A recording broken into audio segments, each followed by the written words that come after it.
Laura here. Today I want to tackle a couple more uncomfortable questions that sometimes pop up about neurodiversity at work.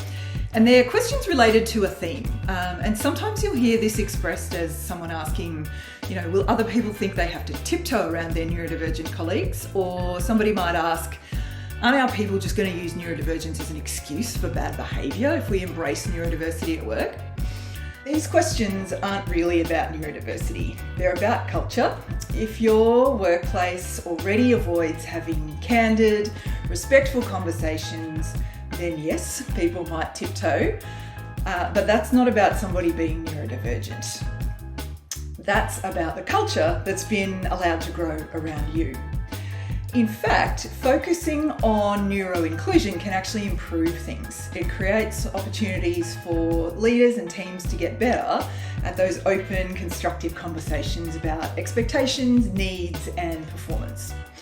And if you're worried about excuses, let's face it, people already make excuses at work. The bigger question is whether your culture sets clear standards and applies them consistently. Neurodivergent staff probably aren't your biggest challenge there, I don't reckon anyway. And it's worth remembering that what might look like an excuse from a neurodivergent colleague could actually be a genuine access need. Just because we don't fully understand an accessibility challenge doesn't mean it isn't real. So how might you, as a neuro-inclusive leader, respond when you hear these kinds of questions, especially when you hear them from other leaders? Firstly, I would suggest staying open. You might say something like, I get your concern and good on you for keeping standards of behaviour in our workplace front of mind. What I've seen though is that when we as leaders set clear expectations for respectful behaviour, those apply to everyone. Being neurodivergent doesn't exempt anyone from that. Second, you might want to reframe the conversation towards opportunity. For example, you might say something like, this isn't about tiptoeing, it's about building the muscle to have respectful, direct conversations, and inclusion gets us closer to that, gets us better at it.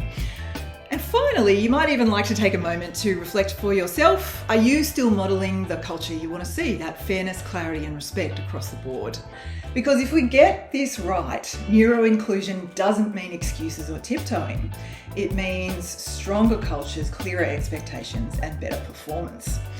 As always, let me know what you think in the comments, especially if you have a different view. There's no time like the present to practice those candid, respectful conversations about neurodiversity at work. Thanks for watching.